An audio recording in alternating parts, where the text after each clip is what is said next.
okay, what are the things, right? And where both the students and teachers, they all meet. Then you have some, even the similar kind of online lectures you can arrange for them. And that kind of a thing can bring some change in that. Okay. So one thing is never lose hope, right? So there is, see even a small change, you be happy and then see that is going to do something about it. Okay, sir. So with maths and physics, children have got different kind of fear. By seeing the subject only, means Yeah. physics, by the time we are teaching theory, it's okay. But as the numerical part or the derivation of formula comes, I don't know. With this also, how can we make things much better? Yeah, this one should weigh, see, this also depends on the kind of exams which is given. Okay. So, Okay. yeah. So we are, I mean, see, ultimately we should also see that they get a good marks, right? I mean, being idealistic and all, they should not lose out getting a good marks in their exams. Okay. So that's somewhere we should not lose sight of that. But within that, we should, the fear can be there. Say, I don't know, maybe after the COVID time, those 2 years must have caused enormous problems in education, because most of the places, uh, yeah, Because their habit has changed from in this two yes, years yeah, of lockdown, yeah, their yeah, yeah, habit has changed. yeah, yeah. So that is something which is and that has brought a big change in the Uh, thing, and that has to be set right somewhere. It will take, that 2 years has to be set. Now I think things after normalcy is restored, I think things will be uh, better. I mean, we can, they won't have the same uh, problems and all, because that 2 years of education everywhere, whole world, it has got completely upset. People without, they didn't learn anything, and people learned without understanding. They, everyone got a high marks, right? So you can never judge them by the marks. So, I mean, some course correction has to be done individually. So But, possibly, I mean, this, yeah. See, but possibly after organization, COVID, the portion has increased a lot in yeah, physics. yes, because that fear has somehow set right. See, actually, one possibility is that organization like this can try to do in a small scale, taking some subject, where say, it should be taught in a simple way. What are the things, we can, for those students, some kind of lectures can be sort of arranged, right, where which subject they have, did not understand, and for those students, right, who say, I want to learn, right, I did not learn because of the COVID issue and all, right, for them, uh, some kind of a, bridge course kind of a thing we can try to do. Right. Apart from giving lectures of this kind, where which is some of more of motivating lectures, one can try to have some two or three, a few lectures on a specific topic, some by some selected people. You can ask them to give, and these topics they did not understand. So those who are interested can be open to come. So people like what Gopal is doing, that kind of a thing can also be. They can do these kind of a thing also for the school teachers, school students. So that's Thank yes. you, sir, for your experience, Can sir. I, Thank can I just butt in a bit? Since you are in Kharagpur, and Kontai Sound Center is pretty close to you, you can contact people there. They have wonderful demonstrations for various physics and maths things, and they can help you out with people going there and showing demonstrations, exciting students about it. It's pretty close by, so shouldn't be a problem contacting them and getting them to help you out in particular. Okay, sir. Yeah, thank you, Professor Shivakumar and Professor Ananda, for your valuable suggestions. So now we are about to start. We are live now. So let us begin with our event for today's talk. And now I request everyone to please mute yourself so that we can start our event. And a very good morning to one and all who are watching through YouTube or in the Zoom meeting.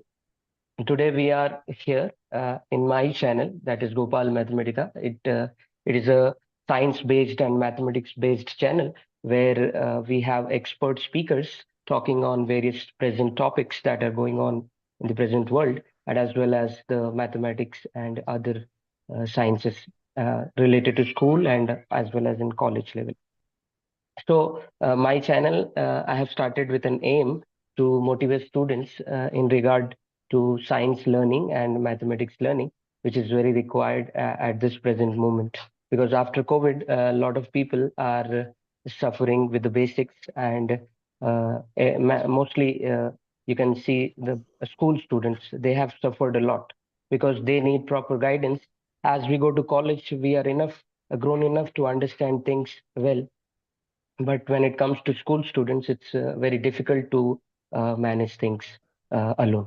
And this channel supports those students to build a good concept and have a proper motivation towards studies related to science and maths. And now I welcome all the participants that in the form of teachers and as well as in the form of students. It's a great chance for us that Professor Shiv-Kumar has sincerely, I mean, with my sincere request, he agreed to give a talk with a very special topic, which is a very fascinating one. That is, uh, who said the general theory of relativity is really difficult. So he'll make us understand that it's not so difficult because he's the expert in this field. He's a theoretical physicist retired from University of Hyderabad, and presently he is supporting, and he only the chief coordinator of PTTS program, which is a national level training program for students and teachers in physics education. So it's a great chance for me and all the viewers to have him in my channel.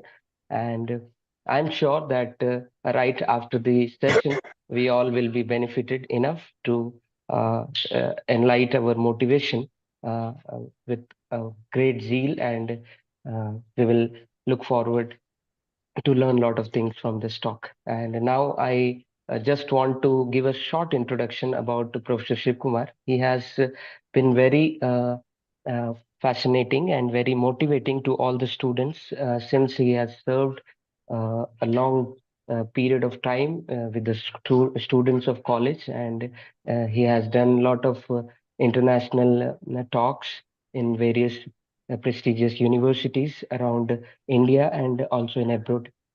And he's an expert theoretical physicist, and um, uh, I'm very happy. I'm very happy to share a single screen with him. It's a great chance for me. This is the second time he's in my channel. The first one was his interview, which has already motivated too many people who are connected through my channel. And now, with a very warm welcome, I just want to Yeah. hand over this session to you, sir. And now you can please get back Yeah. to your presentation. Yeah. Thank you so much. And I request all the participants to keep mute, and you have any queries, you can just use chat box. I'll keep an eye on that. And as well as you can write in your comment box in YouTube so that we can discuss in the end for a few minutes in a question answer session. And we'll have a poll most likely in regard to this talk. So we all are excited, sir. Sir, you Yeah. can carry Yeah. on with your talk. Thank you so Yeah. much. Thank you. First, at the outset, I wish to thank Gopal for inviting me, and it was an interesting challenge. I really did not know what to talk, but then I thought, I would I like try to explain a very difficult concept in a simple way. It's something which gives me a interesting challenge for me. So, the statement is actually a question. Who said the general theory of relativity is difficult? Actually, there is an anecdote to it. In fact, in the early days, people were thought there are only three people who understood. Eddington and Einstein, and people were wondering who can be the third. So this was actually the kind of anecdotal thing in the 1990s and all.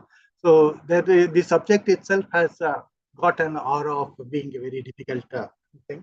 So, see, only thing I'm going to assume is that you are at 12th class physics. That's my only background. I would think, and there will not be any equations except some 12th class physics equations. And so before we do, what is the general theory of relativity? See, first of all, people who have studied different branches of physics, almost all the areas of physics, they always regarded that among the different physical theories, we know, general theory of relativity is considered as the most beautiful theory. Uh, we'll see why people have that perception. Second thing is, it's also, at the same time, it is also considered to be very difficult to understand. Second, the third point is, it is basically a one-man creation. The basic, the conceptualization, formulation, and setting up and all, it was done by Albert Einstein. And it culminated in 1915. We even celebrated the centenary of that some years back. And general theory of relativity is also a theory of gravitation. To be more precise, it is a relativistic theory of gravitation. Okay? So before we understand what is general theory of relativity, we have to just recall what are the things we know about gravitation. Okay? First of all, gravitation is one of the fundamental forces of nature. We are supposed to have four, gravitation, electromagnetism, weak interaction, and the strong interaction. Among this, gravity is supposed to be one of the fundamental forces. And from the strength of the interaction, that is considered to be the weakest of all the four forces. But then ironically, that was the first force which was observed in nature. Strong interaction was the strongest force, but it was the last force to be found. Okay? But gravity being the weakest, still that was the first force which is known since the days of time immemorial days, Aristotle, or even before that. That everyone knows that there is some force there which bodies are moving and all. Okay? Why is that? That's because gravity is always attractive. Unlike the other fundamental forces, where there is both attraction and repulsion, gravity has only attractive nature. Therefore, even though it was the oldest, weakest force, it was always there. Second is the nature of the force was found by Newton. After taking several data and all from others like Kepler and all, and he has one universal theory of gravity. The word universal, it means that it is for between any two particles of any two masses, there is a force of attraction. And there is a explicit expression which all of you know is given by the inverse square law of gravity. And so very interesting thing is that this gravity force is proportional to the mass of the particle. So, to contrast with the other force, like the Coulomb's law, which I have mentioned, which is an electrostatic force, okay, the force is proportional to the electric charge. It has nothing to do with the mass. Okay? Whereas this is a gravitational force. This force is specific for two particles with any masses. Right? Then the mass which appears here is something we should really call as a gravitational mass, because this mass is specific to the gravitational force. So it is something like a gravitational charge, like the way as a Q1, Q2, we have M1, M2 is that. Okay. So the first thing to understand is there is some concept of a mass, and the force is proportional to the mass. Excuse me, sir. Sorry to interrupt. Have you shared the screen? Have I not shared? No. Sorry, that is what I was looking for. Okay, then I have to. Hey, come on. You should have told me, right? No. I was thinking just to, like, you were giving an introduction, so then sorry to tell you late.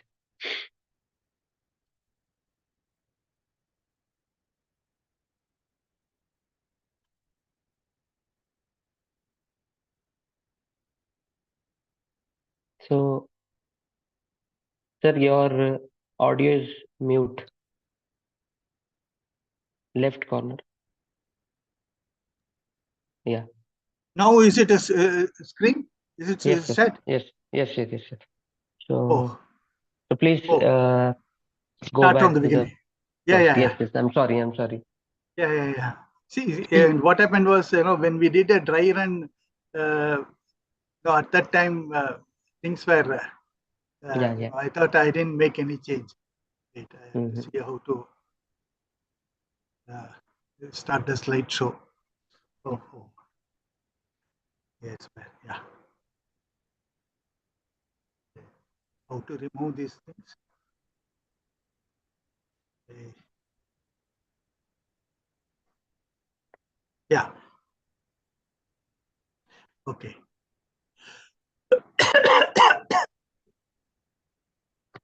How to remove this? So you can go to the arrows are there, no sir? You just try those arrows in key, arrows key. I want to close my photo. No, it's okay. Okay, It's okay. It's okay. okay. Yeah. So actually, what I wanted to say was gravity is considered. This was my first thing. Right? Sir, excuse me. If you want to close your video, Yeah, then see there is not video, a. You want to uh, close your video? not video. Yeah. And also Then all these things, speaker. I mean, participants. All these things are there. you see See there there. is left corner. If you, right side, if you see there are some tabs in the top side. Hide thumbnail video. Yeah. Okay. Okay. Yeah. Okay. Yeah. Thank you, sir. Yeah. So this one also I want to see how it, uh,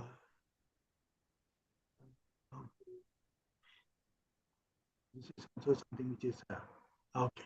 Okay. So let me again start from my first slide. So general relativity is considered as the most beautiful in the theories among all the physical theories. Uh, Lando Lipschitz was written so many books on so many other areas. He really states very clearly that among that's the most beautiful theory. Uh, and it's also considered to be very difficult to understand. And unlike many other theories, this is basically a one-man say creation, unlike say quantum mechanics or other things. And the important thing is, as we will see, general theory of relativity is basically a theory of gravitation. But we have to understand, we have to,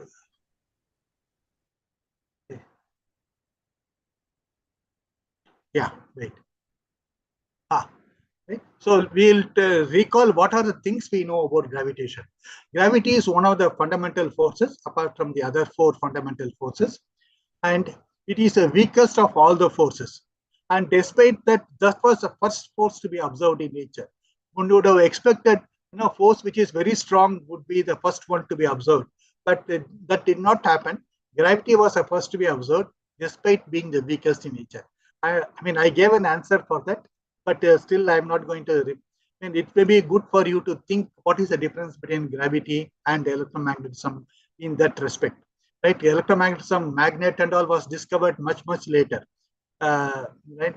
Whereas gravity from the days of time immemorial, people knew that there is some forces there. Why it should happen like that? Okay, and we have to understand what is the law of, which governs these things.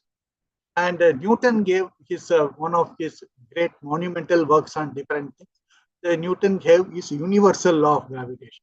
The word universal should mean that it applies for in any object which has a mass gives a force of gravitational between any two objects. Any two objects in the whole universe will have a gravitational force of attraction between them, which is proportional to the individual masses, and it goes inversely as a square of the distance. That's the inverse square law of gravity. And you see that the word mass comes here in this. We will see later that the same way mass comes in a different context also from the Newton's laws of motion. The next slide we will see. But here also the word mass comes. Okay? Whereas this mass is very specific for gravity is proportional to the mass. Therefore, we should give a separate name for it. We'll call that as a gravitational mass. I mean, you see, we have to contrast with electrostatic force. For example, see there the force is proportional to the charge of the particle. Okay, for I mean, some particle may not have the charge, so right, then there is no force between them. But all the particles have certain mass in it. Therefore, everybody will attract with in one another.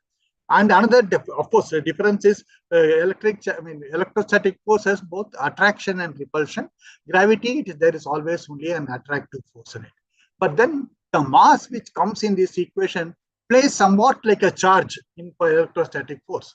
Therefore, we should really call it as a gravitational charge. If you, if you write more precisely, this is referred to as the gravitational mass.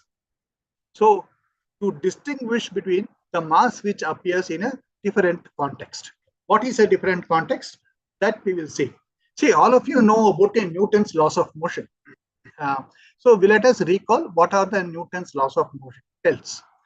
The first thing is Newton's laws of motion. The first law, he says that you can't find a difference between whether you are at rest or you are moving at a constant speed. Suppose you are in a train where all the sides are completely closed, okay, and then when you wake up and then you are asked whether the train is at rest or it is going at uniform speed, okay, in an ideal condition, you would not be able to find any difference. And in fact, any experiment you do, whether you are, and then finding out whether at rest or moving in a uniform speed, you will not be able to find the difference. So this is called as a inertial frames, and then two observers going with a uniform speed with each other is what we call as a, that is a Newton's first law of motion tells, which means a particle will go in a straight line, right? Unless, that is unless it's acted on by a force. That is the second law of motion. It tells you. It tells you the consequence of anything, a deviation from a straight line, the particle will be going. Then there should be a cause for it, and that cause is called as a force. Force is something which provides a change in its rectilinear or the straight line motion. And how much is a thing that is quantified by Newton's, by this famous F is equal to m into A. That for any force, it's a very important point I want to emphasize. For any force, right, the acceleration is the force is proportional to the acceleration. That proportionality constant is what we call as a mass. It's more precisely, it should be called as an inertial coefficient. It's a concept of inertia. Inertia is some change is taking place. So that's it's called as an inertia. So mass will be an effect of inertia, and this, for any force acting on it, will be proportional to inertial mass times acceleration. Suppose for force, I can substitute a spring force. For this force, I can put a charge, any particle, electrostatic. For each of them, the answer will be inertial mass times acceleration. Okay. Therefore, what we have is that, so this mass which comes here is conceptually different from the mass which came in the previous slide. Previous slide, we had a mass which was specific only to the universal law of gravitation. This mass is for any force acting on it, right? Therefore, this is called as an inertial mass. It's a kind of an inertial coefficient. How much is it? So, and also we know that gravity also leads to the weight of the object. It's also like a force, and it's a and there is a fact is that how this gravitational mass and how the inertial mass both have the dimension of mass. Both are masses. In what way they are same or different? There was kind of an experiments which are to show that these two masses are exactly the same. So, if suppose I drop two objects, so if it is a gravity is g into m by r square, and also the mass of the object also, the two masses, whether they are same or not. Well, it is again, it is an experiment we should tell you, right? It is not a theory, right? You have to do an experiment to see whether the gravitational mass and the inertial mass are they same or they different. First of all, conceptually they are different. Okay. Second is, if they are different, now we have to see how much numerically are they same or are they going to be different. There's a very a kind of an experiment which Galileo is supposed to have done. You take two objects of a different mass, 10 and 1 kilogram, and then see when it reaches the ground. And right, if they both of them are affected by the Earth's gravity, one would have expected the larger mass should be attracted more, and whereas the smaller mass will be less, and the two things must come differently. right? But if you look at only the gravity and ideal conditions and all, you would find that both will be reaching the ground at the same time. You can also do this experiment at home. You take 1 kg and a 10 kg cram, just keep it above your feet and drop at the same time, from the same height. You would find both the feet will get fractured at the same time. Therefore, one can see that the two are reaching at the same time. So that you will just joking. So, so the first thing is there is numerically the inertial mass happens to be the gravitational mass. See, this is again an experiment must tell. So only to the Galileo can only say within certain limits of experimental error, right? These two are reaching exactly the same time. Who exactly? That's again an experiment must tell. So now more and more people have refined the experiments and then said that as you increase the precision of the experiment, right, this equality continues to hold to for any level of experiments so far which is known. Every level people have found this inertial mass happens to be exactly the same as a gravitational mass. It's a kind of a miracle. Why it should happen be like that, right? Why this gravitational mass must be? Therefore, we can from this I can restate the Newton's laws of motion to say that the gravitational law is proportional to the inertial mass. After all, experimentally, you find both of them to be same. To any level of experiments you do, people have found until today there is no deviation at all. More and more accurate, more and more things you are finding. Okay, so the thing is that gravitational force is proportional to the inertial mass. Then Einstein, these are the things which made Einstein think about these things in a detailedly. Now we can ask this question: is there any other force which is proportional to the inertial mass? No. Experimentally, we know gravity is proportional. We can ask: is there any other force which is proportional to the inertial mass? There are, right? If you are in a if you are in a merry-go-round, right, you would feel a force towards the center. Okay, that's a centrifugal force. What is the expression for the centrifugal force? It is mr into omega square. What is the m which is there? Right, it is nothing to do with the gravity. Right, it is only something which is centrifugal force. Right, that force is to be inertial mass. And in the same way, if you get into a lift and the lift goes up or comes down, you would see the weight going up or coming down. Okay? So that is again some lift which is accelerating. There again, the mass will come. That mass is an inertial mass. Okay. Therefore, the first thing one Einstein noticed was that gravitational forces proportional to the inertial mass by experiment.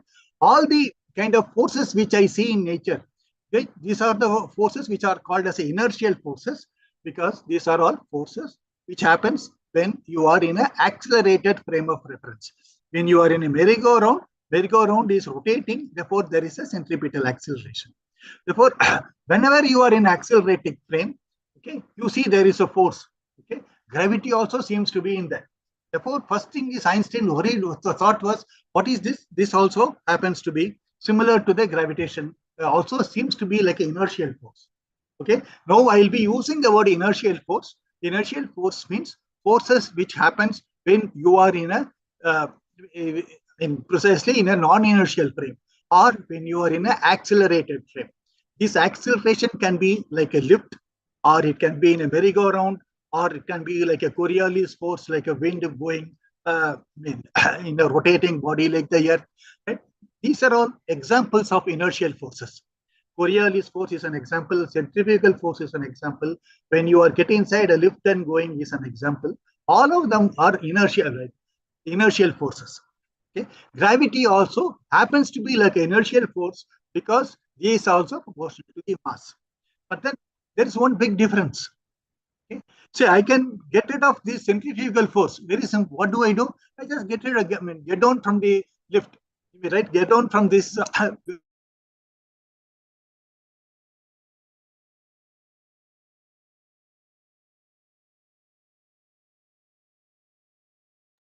Excuse me, Professor Sivakumar, your audio is again muted.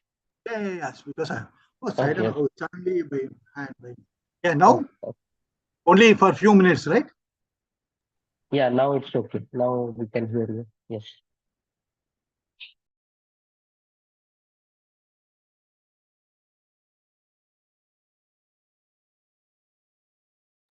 Again, it went off, sir. Sorry.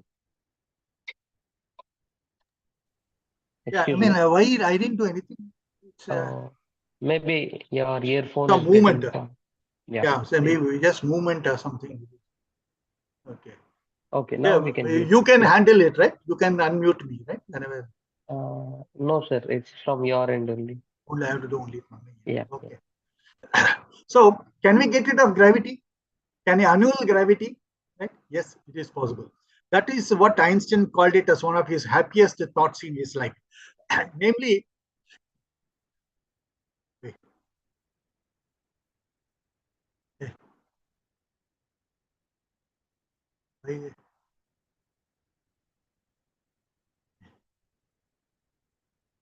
ah, eh, yeah. Can we get rid of gravity? Yeah. Yeah. Now, can we get rid of a gravity? Yes.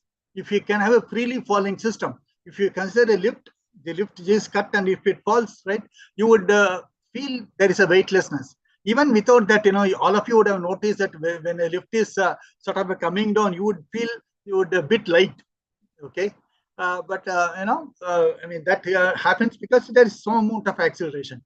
If it is a freely falling under, if the acceleration of the lift is 9.88 meter per second square, you would certainly feel a weightlessness in it. Okay. Therefore, I can say that I've got rid of the gravity as a force by going to a freely falling system. Okay.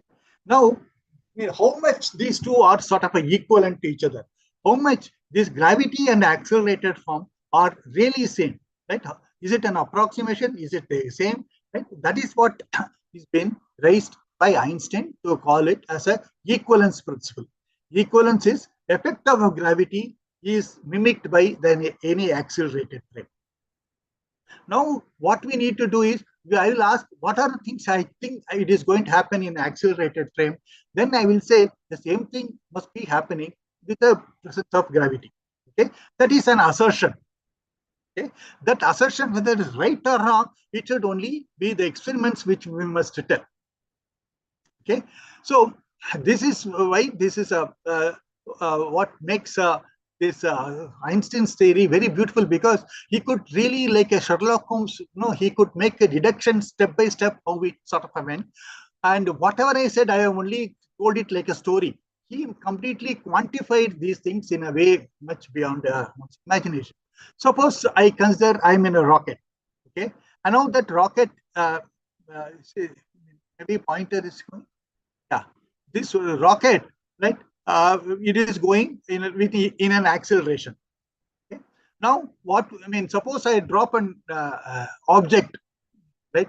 So, what will the person inside the rocket will he think? Right? He is completely closed. Okay. Now, that object will be actually remaining just stationary.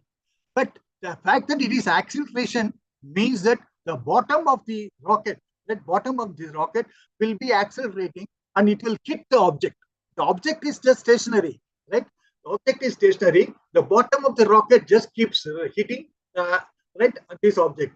A person inside, right? If all the doors are closed, what will he think? He will think that no, right, this object, this object is falling under the gravity.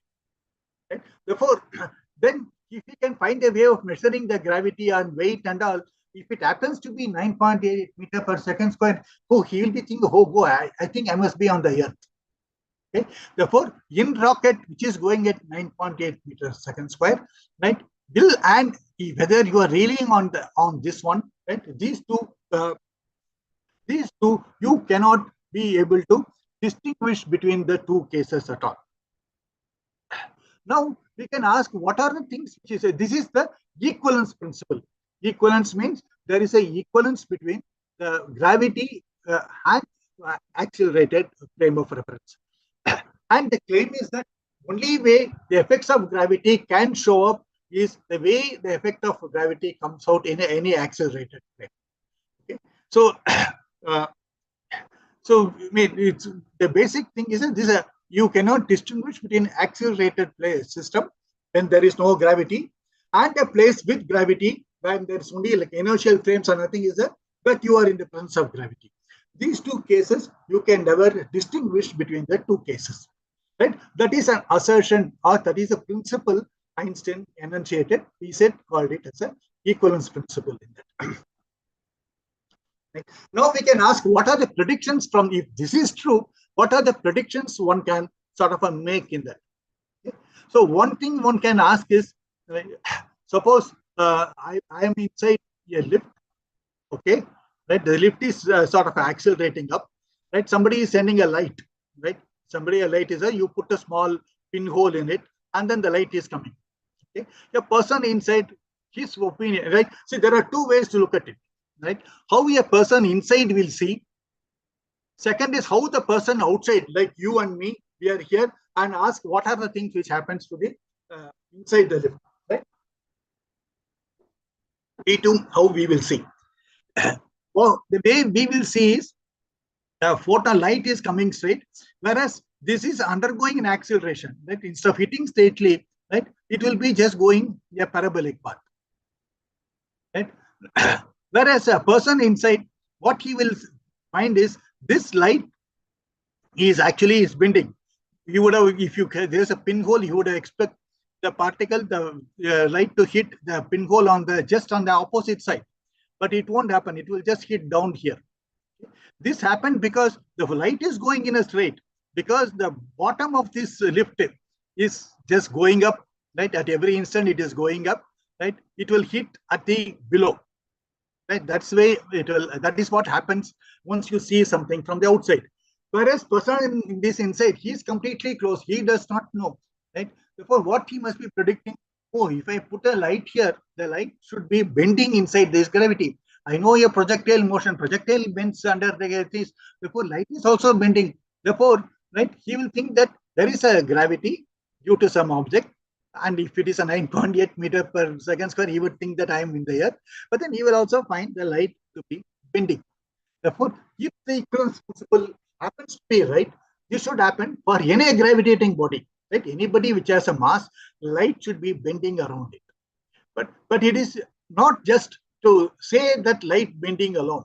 It should precisely, you should tell me if the light is affected by the Earth's sun's gravitational field, by how much angle it bends, right? That number it should give. Otherwise, it will be just a qualitatively. If you say, that's not much of fun. Okay? You should tell that you measure for the light bending around the gravitational field due to the sun, how much it should be bending. That theory number should match with the experiment if Einstein's theory is correct. Okay? And that experiment was done in 1919 when there is a solar eclipse was done. I mean, they could measure from the sun, the apparent position and actual position of the Earth, and that one can really see how much the light was bending, and that angle which was measured, right, that agreed with the experiment, I mean, with the prediction of the Einstein's theory. And in fact, that day, I mean, when the results was done, I mean, Einstein became a big, like a rock star. He became a very famous, and almost this aura of Einstein, the genius of it, all it got changed on this particular day when the experiment, it's a confirmation of Einstein's result, sort of a thing which came. Okay? So this is not the only prediction. He could make other predictions also. There is in here's space and time, both are sort of linked with each other. That was one thing I think relativity also tells. So if the light is bending, the path of the light is bending, what happens to the time also, there is some quote unquote bending. What it means is, see, suppose you measure 1 second, right? How will you measure in a rocket which is accelerating up, and when it is at a thing? So one way of measuring what is 1 second is you send one light signal and hits on the surface and comes back. How much time it takes back, right? That does, right? That will tell me something like how much is 1 unit of time. Okay. Now one can do the same thing in a lift which is, in a rocket which is accelerating, and then when it is not accelerating. The two things, there's a very simple as an argument. I mean, if you actually check that, you would find that when it is accelerating, that there will be a delay. What is 1 second will be slightly bigger than that. Then, if something happens like that in accelerated frame, right? This also happens. Why? Because the light signal is going, it is accelerating away from it. Therefore, it will take some sort of a more distance to travel. Now, if that is what happens in an accelerated frame, the equivalence principle must say, yes, it should happen even for gravitation, okay, by the same amount. Okay. Now, that has also been actually very much verified. So, right? For example, say 1 second on the surface of the Earth, and if there is a satellite somewhere which is above, right? For them, it will be little bit more than 1 second. So, what is 1 second, right? You will depend on the gravitational potential. If it is Earth, it has certain gravitational potential. As you go far away, the gravitational potential is different. For everywhere, slowly, what is 1 second will be sort of being different. And and this has been very much verified. In fact, it is not just verified. It is something it's something very miraculous, very interesting. That is very much used in our day-to-day appliance. All of you must be using your cell phone, right, to go to any particular place, right, to find, identify a place where you want to go. Voila, people will tell you to drop to some place. All of them depends on something called a global positioning system. There are several satellites which are there, which light is sent and come. They triangulate and tell you where you are. So when you do that, there has to be, what is 1 second for a satellite on top, and what is 1 second for your cell phone where you are holding it in hand will be different because of general theory of relativity. Now, that has to be given a correction. If the general relativity correction is not done, right, you would have missed by a few kilometers. Instead of going to some place here, you may go to a different location at all. So your pocket GPS in your cell phone is one example of the use of general relativity in our day-to-day life. Of course, you should realize when Einstein gave this, he was never concerned that for you and me, how the GPS should work and all. That was not his motivation. His motivation was to understand the basic sciences. Okay, but you can see that how the basic science has an application in our day-to-day life, and this correction is very important, not just for our. It will be much more important. This correction is more serious for military and other kind of a situation. Therefore, general relativity has an application in our day-to-day life by this GPS system. Okay, so far what we have done is we had asking how a particle or object which goes around the gravity, they will be finding a difference. Okay, but and all of them equivalence principle work very sort of beautifully. Now we have to ask something more here. So what is the nature of the gravitational force itself? Now there's a big, that is where Einstein gave very beautiful ideas of general relativity.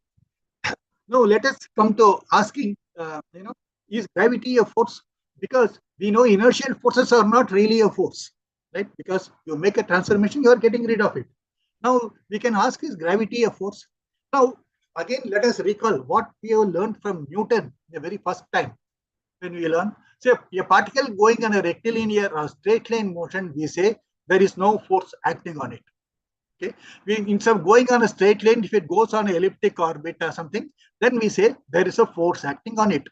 Okay, therefore, straight line path is identified with no force. Non-straight line or curved path is identified with a force acting on it. Okay, that is what we have the understanding of that. Now comes question: what do you mean by a straight line? So a straight line can be defined as the shortest distance between the two paths. If you say straight line is the shortest distance, right, then for a plane Euclidean space, for a plane space, right, then straight line, that definition is a thing which works well. Now, the Einstein's theory of general relativity, when he proposed, the point he was at, was the the way this gravity acts is it deforms the space-time itself. So the space-time, instead of being like a flat plane of sheet, it becomes like a curved one. Now, I asked that what is a straight path? Now, this what is a straight line? See, suppose I take this sphere. Okay. Now, between A and B, what is the path which is the shortest distance?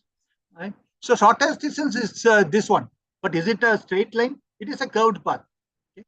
For a person, right? So, a curved path, a straight, shortest distance in a curved space need not appear like a right. It's not a straight. It appears curved. Therefore, a person can say that there is a force acting on it, but it can reality it is only the space which is curved makes you appear as if there is a force acting on it. So according to we'll just see, according to general relativity, space actually should say space-time. It is curved. Particle goes in a straight line, right? It's quote unquote straight line. That straight line in a curved space appears like a curved path in a for a person. So let me again do it a little bit more detail. What Newton said was massive objects, right? Anybody which has a mass, they give you gravity, and it's right. All the other objects are all affected by this gravity. Again, if you ask, right, what is the force between the two objects, right? Nothing in between them. In fact, that is something Newton could not answer, right? People were criticizing. If you ask between Earth and the Sun, uh, there is a gravitational force. Or Moon and the Earth, there is a gravitational force. But what is between them? I don't see anything between them. How it can exert a gravity? If I push a chalk piece, right, and then it starts moving, then you say there's a contact and that makes a chalk piece move. But whereas between the, when Newton said, no, planets are going around the sun, and I don't see anything between the planet. What makes a planet go around this? Actually, that was something which he could not answer, right? Because that was something which, I mean, it was again some kind of an action. It was more like a magic, right? If I start moving my hand, some objects moves. What will you do? You will all think I become like a god man, right? I can do miracles. But that is what really was happening. But so that was something which was left unsaid by Newton. Now Einstein's theory, what it says is, when each object, when it is in a, and I mean every object is surrounded by space, right? And the space itself is sort of a curved. Now another object also, it creates a space. So in this object, particles are in the curved space. Particles are going in a straight line. The straight line in a curved space appears to be for you a curved one. Therefore, you are saying that there is a force between them.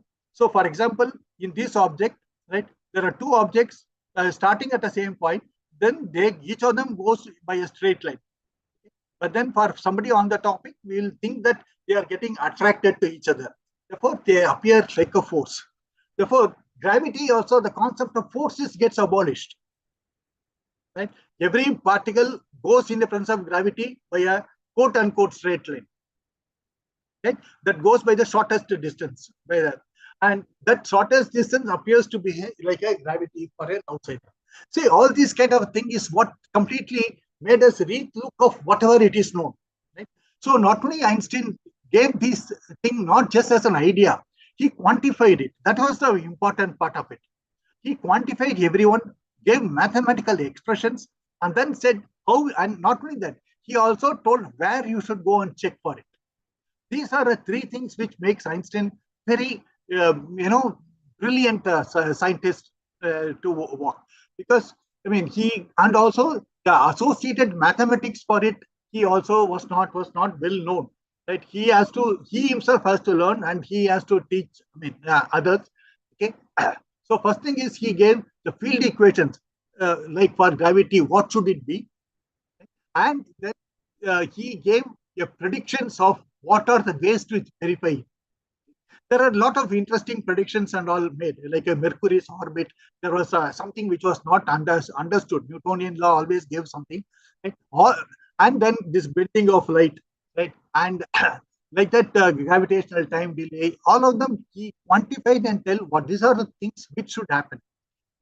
In his paper itself, he said that this thing should happen, and all of them verified in quantifiable number.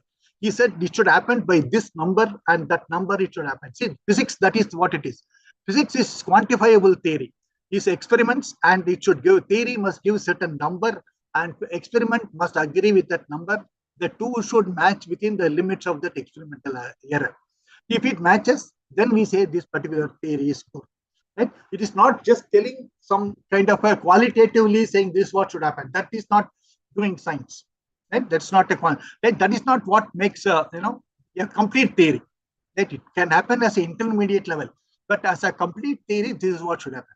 So all these things he did in 1915. Right? So this conceptual understanding of what it is itself was a big development. Okay? Now, I mean, from this, he made prediction. Okay, before I do, there's one thing which I want to explain. Why this word general relativity?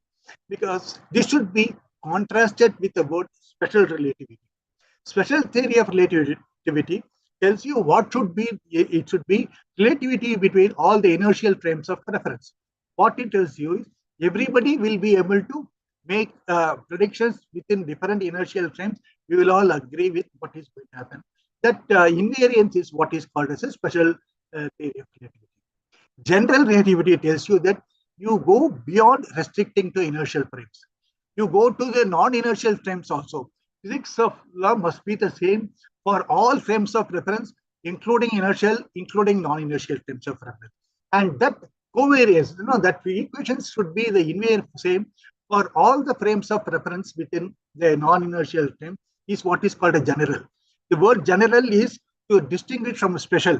Special means only inertial. General means every frame, including non-inertial, because non-inertial is the most general one. Okay, and whenever there is a non-inertial frame, the effect of the non-inertial frame will be confused as if it will be understood as an effect of gravity. In other words, the effect of gravity can show up only the same way as if it is going to be done by relating with an accelerated frame. Right? That is the one and only way in which effect is going to be. Therefore, all frames of equivalent, right? That is the general one. Right? So, only thing is, whenever you are having inertial frames, that talks about a fundamental force. That fundamental force is a gravitational force. Right? That is why the word general is being used. Therefore, and that's why in a limit it goes into special theory. And the special theory should obey the special relativity theory. For general, therefore, Newton's laws is only a non-relativistic theory of gravity. Einstein's general relativity is a relativistic theory of sort of gravity. Of course, any theory in a limit, it should go to the known result. Right? It goes in a limit when Newton's law of gravity is valid with the low velocity and things like that. And it will go into the Newton's theory of gravity with the correct small corrections and all coming in. Okay? But he got a fundamental theory from that. He went into that. That's some beauty of Einstein's theory. That's why people find it one of the most beautiful theory. This one, it was all done like a deduction, right? From this one, right? Only from equivalence principle, slowly he built, structure by structure, brick by brick, he built up everything, and he has got the whole thing for 10 years. He worked on that. He built, and then he put everything together as one beautiful structure. Now, relativity also went beyond Einstein. So Einstein could do many results, but then people could went beyond that and made a lot of very important predictions, which have all borne with experiments. One important part is the prediction of gravitational waves. So you have to remember fundamental force. We have electromagnetic force and gravitational force. Electromagnetic force we understand by Maxwell's equation, and electromagnetic force, Maxwell himself predicted there should be an electromagnetic wave.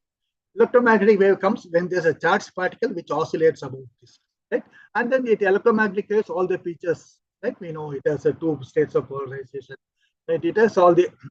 Now, in the same way, gravitational objects also, his equations, right? Einstein's theory of equations predicted there should be a gravitational waves, and how the gravitational waves should show up, how much radiation it emits, all of them, it gave a quantifiable number. So what is it? Gravitational. If you have any massive objects, right, and when it's accelerate, right? It creates a gravitational waves. What are the gravitational waves? One is it also has the same nature of energy and frequency. It has waves, therefore it has wavelength, it has frequency, it has velocity. Okay, what is the speed with which gravitational waves go? It goes with the same thing as a velocity of light. Right? Unfortunately, we learned the velocity of light first was discovered. Right? The gravitational waves were discovered first, and the electromagnetism were discovered later. We would have called it as a velocity of gravitational. We would have called that as a velocity of gravitational waves first. Okay, so all the massless particles, like gravitational, electromagnetic, infinite range particles, will be going only with one velocity, which is the velocity of light, which is c, right? Which is the same number, which is identified with the velocity of light. Okay. Now, what do they do? How do they do? See, actually, waves, once it goes, what it does is it's a space which is there, a space and time. Anything which passes, it just squeezes and stretches anything which passes, right? Which a wave which is going, like the way electromagnetic waves passed on a charged objects, right? It just compresses. The same thing it happens, anything which passes, except that it does for the space itself. Therefore, anybody in the space will also get stretched and and that how much it does, all these things was completely predicted. I mean, Einstein's theory uh, does all these things. So there was direct evidence. I'm sure all of you know, which is in 2015 about the measure of the black holes at the LIGO interferometer. So this is again, experimental result and the numerical relativity prediction that one can see that it exactly sort of matches with this result. So this discovery of gravitational waves, at least I would regard it as one of the most profound discovery in science in this one, because the effect of that we are only beginning to say. The whole world we look is going to be completely sort of different. I say, yeah, except after genome, I would think this is the most fundamental uh, discovery which is going to have an impact on our life. And one thing we should be very proud of is even in the discovery of that paper, which has got a Nobel Prize, there's a lot of Indians have had contributions that people who are in different places in India, ICTS and all, they have the contribution in that. And another prediction which was made was to say there should be a black hole solution. Black hole, I'm sure all of you would have heard the name, that for a sufficiently compact stars, that it deforms gravity, it does so much that space-time curves with itself, that even light it cannot escape from that. There was a lot of observational evidence for it. And this black hole, which was again a beautiful prediction of it, it agrees beautifully with experiments. How do you detect black hole? Somebody may ask that if even light cannot come, how do you know that? There are several ways. One is if an object goes around it, right, it will be, right, before it falls, it will be circling, right, and the charged particle, when it goes around, right, it should be emitting radiation. How much it should emit radiation? Right, these are all again gravitation, general relativity can completely predict what path, how it, all of them, it matches very well with the experiments. Quantifiable, it predicts, right? So that is what very important. And most of the galaxies now we know that has a black hole at its center. In fact, yesterday, I read in, there was a paper just published in PR that, people have found that, if the two black holes, once it comes and collides with each other, there will be, afterwards they will have an oscillation and then there will be a ringing down. It's very much like, it's a normal mode, and slowly it will have a tie down. Like in the bell, if you hit a bell, right, you will hear it sing a tongue, and the tongue will slowly, it will die down. It's a quasi mode with how it dies down and all. It's a prediction of theory, agrees with the prediction and experiment, right? So this is dying down of this normal mode visceral. Also, it matches quantified quantitatively with the theory, and experiments are all matching. Now there are so many evidences out there about so many black holes are around, and this has really made so very important developments. All happened. It's all basically, right. So far, we could not find any deviations from any prediction of general relativity. So far, that has been agreeing precisely to any level which is one shows it is as of now. I mean, right, as experimental error, which we have to keep looking at. And we should also be proud that many of these developments, there are important works by Indians, which are all comes in a textbook material, like Chandrasekhar, C.V. Vishweswara, and A.K. Raichaudhuri, and all. Which is, so that is something where, as an Indian, we should really feel proud. I think this is my last slide. So general relativity, as I wanted to convince you, it is the most successful theory, and it agrees with experiments in full details. And it was Einstein's. See, you have to see that how conceptually it has rewritten whatever we knew of, right? Our world, our understanding of forces, right? Everything is completely rewritten of what we understand by a gravity, by a force, right? Everything has now changed. And it has a lot of applications. Cosmology is something which is a very much application which I could not do. And one thing which is not known is, I mean, what will be the quantum theory of gravity? That is something which is still, yeah, I mean, it's an open problem. There's a lot of important research has been done. Okay, I'll stop with this. Thank you. Thank you so much, Seth, for this wonderful talk. So now I would request all the participants and all the teachers, those who are present in the meeting, if you have any kind of queries or any questions that comes in your mind, you can ask to Professor. So, sir, could you please end up your screen sharing so that it will be visible to all? Yeah. So, is there anything that people want to ask? Okay. Aditya, he has a question. Aditya Das. So, sir, my question is that. Wait. The question Can is that. MSc in Max? Yeah. Something I did MSc in Max? Yeah. Completed MSc in Maths, where he studied differential geometry, cosmology, general theory of relativity, special theory of relativity, etc. in special papers.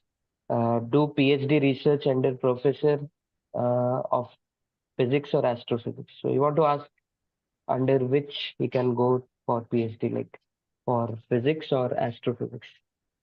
These things that he has learned as special subjects. So no, you can choose whichever gets in, whichever all the subjects are all linked with each other.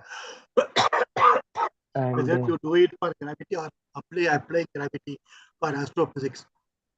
And he's asking which exam to be cleared so in order to get these PhD.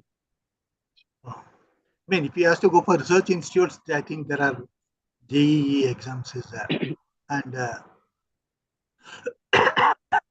yeah, so because universities, there are this universities, CIE, Central Universities exam. I think you can take up any of the JEE exams, you can be clear. And the TIFR Sundar has a separate exams. You can take up from TIFR. So anyone else who has any questions? Any students from school or from college or university? See, yeah, maybe I have pumped in too much of information. This information content a lot. I think that can give a pull, right? I mean, what I want is, I mean, is it very heavy information content wise, or No, it was quite simple and straight. So yes, because I can, if there is thing, I can. Hello. Make a course correction for the next time. Yeah. Good morning, Professor Raghava. Yes. Yes. Good morning, sir. It is a very nice and informative session, and it is very simple also to understand. And I'm sorry there might be some audio and video issues from my side. And congrats to Professor Sivakumar, sir. Yeah. You made it very simple, the complex topic. it is a very really difficult complex topic, and you didn't go into much mathematical and technical details, and that is very good. This is the and I think this is the perfect way to teach physics and teach especially the concepts like general theory of relativity and quantum mechanics also. And I am expecting a quantum mechanics session from you, like a double Sure. slit experiment like that. Sure. And I have some a few questions. A Yeah. few questions, and I think can I ask, sir? Please, please. Yeah, the general theory of relativity doesn't provide any mechanism for the initial conditions of the universe, like the Big Bang singularity. For example, is Yes. a point where the laws of physics, as we know, them cease to apply. So, general theory relativity failed or doesn't provide any something any mechanism for the initial conditions of the universe. Is that right, sir? Yes. Yeah. Or is there Yeah. See, any actually, argument? yeah. Yeah. See, one is whatever we are talking is a classical general theory of relativity. It Hmm. is not a quantum general theory of relativity. Okay. Yes. Okay. So Mhm. once there is a way of see, because once you say initial time, I mean that is at that particular small time scale, you don't even know, right, the laws of physics, right? If you take 10 power minus 43 seconds or something, we won't know what it Yes. is. And I don't know. See, this initial condition, whether physics, means mathematics should tell or observation, right? You make a observation, you make a prediction, right, or you make a conjecture, and then that matches with the experiment, and then say that in my initial condition chosen is right or wrong. Okay, I don't know, there can be more than one initial conditions. See, for each initial condition is going to give you a certain later prediction, right?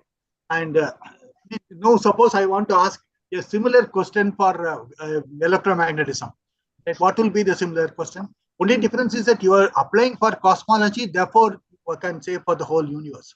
Otherwise, right, I don't know whether the initial conditions, what is, I mean, should there be a unique initial condition at all? Right? I don't know whether that will give you, it should give you the predict what it is and all. That is my first question, whether that is expected that should be done. Second is that initial conditions itself, right, we don't know how precisely, I mean, we don't know the physics at that time. All, see, we only know the classical general relativity. We don't know the quantum general relativity, right?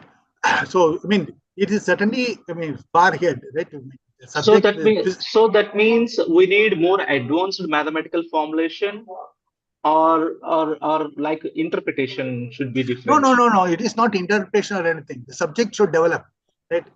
So I mean, we don't even know what is a theory for it, right? To apply it for the initial time, which is 10 power minus 43 seconds or much gravitation, right? At that time scale, want to know, right? I mean, you see, the question is general relativity. Can see what is the limitations of general relativity? See, for Yes. every Yes. physical theory, Yes. see, every physical see, you should realize something. Every physical theory has certain jurisdiction, right? It is like a police station, right? They Hmm. have only within these Limits, things they certain can operate. limits. Yeah, everyone. Newton, you see, it is not that Newton's theory is wrong. Newton theory is correct within certain region. General relativity is correct within certain region, right? So what is a theory for which general relativity itself is a limit of that which we don't know. Like, all of them, it should only the experiment which should will be the right guidance for that, right? That's what I wanted to emphasize very much. The general relativity itself, how Einstein always went hand in hand with experiments. At every stage, he wanted to see beauty, aesthetics, and all was there. At the same time, he was close to experiment, and then he also made, even in his 1915 paper, predictions of what should happen. Right, all these Yes. three Yes. things must happen. Right, that's a Yes. very important Yes, that famous solar eclipse eclipse experiment. one, perihelion of Yes. Mercury, all of them Yes. he did, right? Hmm. Even the first paper. Now, Yes. what is it which should be done? We don't know, right? See, these things will improve as the experimental level of accuracy is improves. Then we will realize that possibly this phenomenon, general relativity, is not agreeing with. Then we have to say what if. Then we have to say what should be a theory which can make it agree with this one. Sir, I asked Then, this question in the context of Sir Roger Penrose got ah, the Nobel Prize for the Big Bang singularity, and he did a pioneering work. So we hope this problem could be solved in near future. yeah, yeah, yeah. And I have another question, sir. Another question is, while the detection of the gravitational waves was trump for general relativity, understanding these waves in the context of extremely strong gravitational fields like black hole mergers is still a complex area that Yeah, needs a further exploration. yeah, certainly. Yeah, that's Mm. what I said. I mean, even it is a yeah, I mean, evolving subject. As I was telling yesterday, I mean, I read in PRL there was a paper on how this Yes, yes, yes, quasi-normal ring modes was discovered. yes. It agrees with. So this will be something every day you will be finding some new discoveries. And see, science is not. You see, really, science is not a static, right? Every day there is a development. It will keep going. That's what So we for should look. this Schwarzschild metric and Chandrasekhar limit, those Yeah, are starting yeah, points, I think. yeah. So what's your opinion on that? To crack the gravitational waves No, I mean, say, and checking it near singularities like black holes. see, see, that's a very, shall I say, no, it's a very specialized area subject, and Penrose and all have done a very, and Hawking has done a very, highly mathematically rigorous kind of a work of defining what is a singularity and all. So it is not just a Kerr has given a Kerr black hole is a more general black holes Yes, yes, yes. than the Schwarzschild metric. So so even for any of them, given a situation that it will come back to a spherically symmetric situation like that, there are a lot of results, Birkhoff's theorem and all of that. So in doing, I mean, these things, it is not just Schwarzschild is only the initial person. See, Schwarzschild gave his solution. It's a very interesting historical thing. As soon as Einstein gave this, Schwarzschild was working in a world war, right? Yes, yes. He was in the front. He was doing, right? And there he sat down and he gave a solution of a Schwarzschild solution, which got published. So that's a kind of a, but it's a all. I mean, the first solution immediately the paper got. Yeah, a non-linear equation has got a good solution, exact solution. So that's so. But I mean, it's not the end. See, so races, science is a kind of a progressing where experiment and theory will go hand to hand. We have to, I mean, and certainly science, whatever we are saying, is not the last word. We don't expect general relativity to be the last word, and any theory we know is to be a last word. Science is a infinite domain is that at every scale we have to find new laws of physics, and that laws, whatever we discover, the next generation will find a different law. It will go on for the whole generations to years to come. So So it's I not hope quantum gravity could solve all these questions in yeah, future. quantum gravity is also a very important area. There's a lot of efforts and attempts Mm. are there. It has not yet come to close to experiments. Therefore, not much progress could be made at this stage. No, sir. Thank you so much. Thank you so much for the nice discussion, sir. And once again, my best wishes to Gopal, sir. He's my good friend, and he is Thank a you so very much. enthusiastic person. And people like him are the need of our for the society to encourage the students and budding scientists to move forward uh, for the to develop the inspiration towards the pure sciences. People now, as you said in the initial discussion, people are going towards more engineering for the software jobs like that. But we need people like research in pure sciences. So for that, my best wishes and congratulations to you, sir. Thank you for this expert session. Thank you, Professor Agwa, for being Thank you so with us much. and joining this Zoom session Yeah, and I enjoyed asking this session. nice questions. And now I think Professor Ananda Das Gupta from ISER, he has maybe some queries because he just unmuted for some time and then again. Yes, Professor, please. No, I just whatever I wanted to say was already said by Professor Sivakumar actually, so I don't really have Okay, anything to add. okay, Except I have one okay. thing that there are two different issues here. One is, do we need new mathematics to go ahead? The answer is yes. Because after all, Uh, we have a strong kind of nonlinear equations. excuse me, sir. So Please keep your uh, mic little close so that we can hear your questions properly. okay, okay. Yes, So please. I was just commenting that Yeah. there are two distinct issues here. One is we do need new mathematics for the simple reason that the equations that Einstein has given us are strongly nonlinear equations. There are some solutions that we can work out, but we need more techniques. That's one aspect. The other aspect is what happens when things get very, very small, which is where we definitely need new physics. As Professor Sivakumar has been saying, you need to bring in quantum gravity. And once it comes in, perhaps it will solve these problems. We don't really know because we are not, say, fortune tellers. So it might happen that quantum gravity will solve these problems. It might also happen that quantum gravity will raise new questions. The second one is more likely. Science, as has already said, is not a static thing which stops here and answers all questions. It also keeps on raising new questions, which is the beauty of science. So both mathematicians and physicists have a lot to work on in this particular field.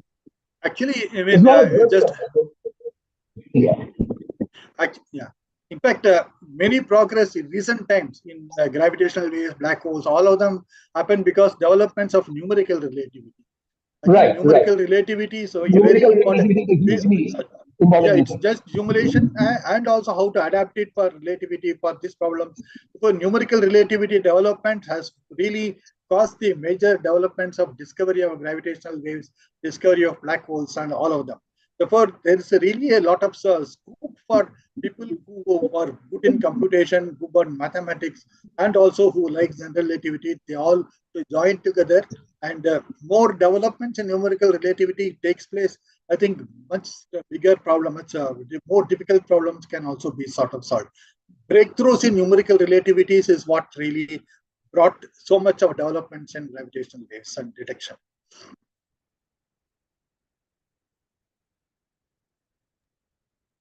Yeah. Yeah. So, is there anything else to ask? Like any student want to ask anything? Actually, Or I would like any? to have a feedback. How is there anybody who found it difficult, and if there's so, what is Yeah. their background?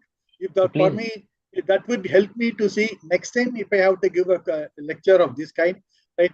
For their background, I would like to. I can remove, add, subtract, multiply, or divide. Do something to make it suitable for them. That feedback will be helpful for me. Say this, I did not have this background, therefore I did not understand it. If something like that is given, or I say I had this with this background, I understood this concept, I understood, means then I will keep that, or I will not remove that. Right, I will be very careful not to remove that. So this kind of a thing, feedback will be very helpful for me. Yeah. So any feedback from any teacher or any student? Yeah.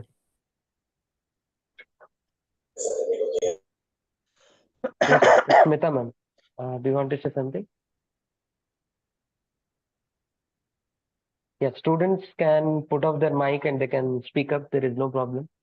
Writing in comment box. Instead of that, you can just switch on your videos or like you can put off your mic and say something if you want. Yeah, there are a few appreciations in the comment box. Like Riyanshu is saying, yes, sir, it was really an inspiration It was session very, for very students. helpful. Yes, yes, And ma'am. Gopal sir, please, for ICSE, each topic you please arrange something that we can learn, and then we can convey somehow something from sir's teaching to our school students. Sir. Like electromotive chapter is bit little vast for them to understand about the DC and AC motors. So please, sir, arrange one session for that topic. Yes, sure. We'll ask sir for some time. Let us continue. Because see, we have become teacher, but still we are in a learning state. So we are every day we are learning. If we get some mentors like you, we can change the country somehow. We can help in doing so. Your guidance was really, Yeah. you made it so easy, means it has got no words. It was done so beautifully, sir. And Thank you, Gopal ma'am. sir is Thank you. the Thank you for bridge. your appreciation. Gopal sir is the bridge between sir and us. Sure, So sure. I'll Gopal sir, it's remain your like a strong responsibility bridge. to arrange. Thank you so much for your appreciation, ma'am. Thank I you, have, sir, and thank you, yes, Gopal sir, both the sirs. Thank you thank so you, thank you, much. thank you so much. Somebody has asked Thank you, something. ma'am. Yeah, one student has gave me a message, indirect message that, sir, My question is that Einstein had said that if something could travel in the speed of light, its mass would duplicate. How could it be something? Not duplicate. Mass should be zero. Okay. Rest mass has to be zero. Yeah, question is something little erroristic. Okay.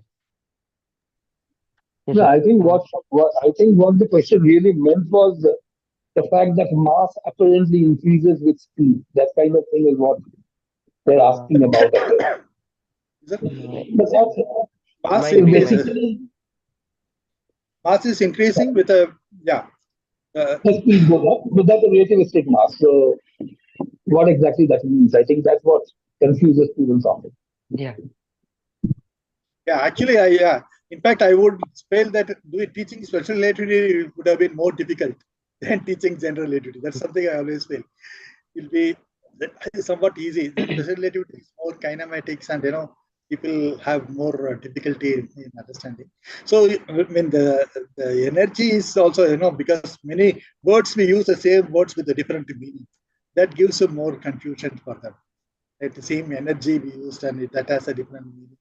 For the mass increases, right? E is mc square, which is m naught by, whereas v increases in the g sort of it increases, but it won't become infinite. I mean, so as the velocity increases. So is there anything else, or should we wind up here? So, students, do you have anything to say, or any teacher want to say something? Because we have a lot of teachers here in this session. Yeah, it says it cannot answer about the limitation. Yes, about singularity, it cannot answer. Yeah. One more question I can see there. It is, Something about hello, singularity. sir. I have heard that relativity cannot answer Answer about singularity. singularity. Yes. Yeah, I mean, it cannot answer singularity, because singularity, it is there. I mean, by definition of singularity, that you can't know what's going to happen. So usually when we have black holes and all, it is the singularity is sort of a closed, right? It is covered by event horizons and the sphere and other things. Therefore, we don't sort of see it. So the thing is, by definition of singularity, is that you are losing the predictive power of that. So that's part of any mathematics. That's more than mathematics of partial differential equation. So I mean, it may also have to do with the idealization we consider.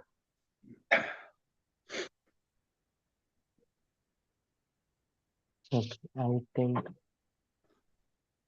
so. Is there anything? Yes, still some more are coming. There is that, uh, there is one more question that how the time and space affect by motion and gravity. Oh, that's again mathematical way. See, one is once you come to relativity, special relativity, space and time get mixed up. You cannot talk only of space. It is very much like a length and breadth and width, in different ways, length and breadth and width, they all change. If you keep rotating the same way, space and time, they all get mixed up. So we cannot have something which happens for space and not happening for time.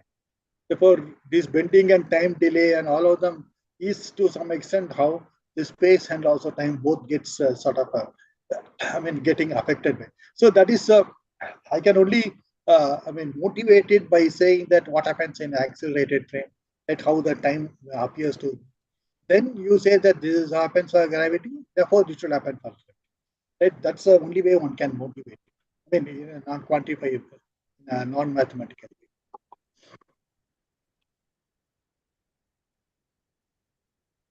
So, is there anything else,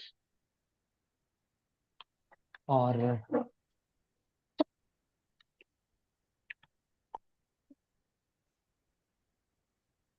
okay? I think Yeah.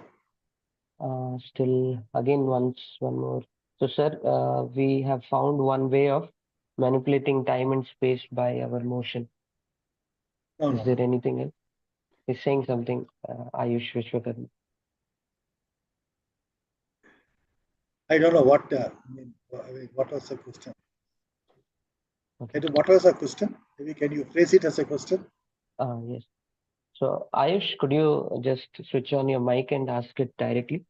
There is no problem to ask. Can you phrase it as a question so that because you may have some notion of what it is said. Yes, Ayush Vishwakarma, can you just say a question once again by switching off your mic?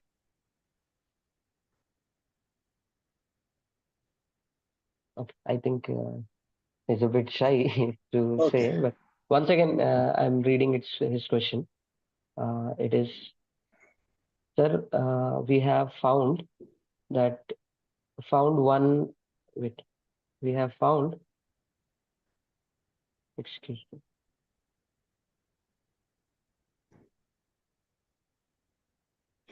So, sir, we have found one way of manipulating time and space by our motion. Is there anything else by which we can manipulate time and space?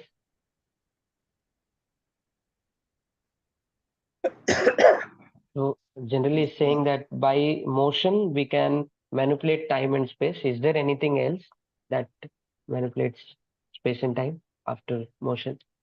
I mean, I think he's asking coordinate is a function of time, whether by Yes. changing time coordinates are changing. Actually, question is not Precise enough. reaching to Professor Yeah. what you actually want to ask. So possibly, I mean, I don't know, maybe fields, yeah, you can apply electromagnetic field that fields can affect that. Yeah, maybe it's not a Okay, no precise problem. answer. So, thank you so much, Professor. Now, I just want to thank you in general. I extend a heartily vote of thanks to our speaker who spared some time from his busy schedule. Today, we had an opportunity to hear your ideas and elegance of explanation of general theory of relativity. I need to mention my deepest sense of appreciation for this. I also extend thanks to all the teachers and participants who have joined the talk with great enthusiasm. Uh, I also want to mention a special thanks to Professor Ananda Das Gupta from ISER, Kolkata, and Professor Srinivas Raghava, who has been there with us in this meeting. And I also thanks my colleagues who are there in this meeting from West Bengal, Kharagpur, for supporting me in this organization for this such a wonderful uh, talk by Professor Srinivas Raghava, who is an eminent theoretical physicist, and hope we all together shall change the face of science and math learning. Once again, I thank all for your support that you have been giving through to my channel, Gopal Mathematica in these days. Please support the channel by sharing with the students who are very enthusiastic about science and maths learning so that it will motivate me and try to arrange these kind of uh, talks in future. So, so that's all from my side. I thank Professor Shivakumar for coming and giving this wonderful talk. So, there are few more comments and appreciation from students. That is, uh, yeah. Thank you so much, Professor Shiv Kumar, for giving a precious time. Thanks a lot. One student writes. So this is uh, a wonderful talk that you have given, sir. Thank you so much for joining once again in my channel, and I really appreciate your zeal and enthusiasm for giving such a wonderful talk. Thank you. Thank you. And now we can end up here with this session. And Okay, thank you. Yeah, we wish that you again be with us with yeah, some sure, more interesting, exciting talks for young students and budding sure. scientists. Thank you so much, sir. Thank you. Thank you. Welcome, welcome.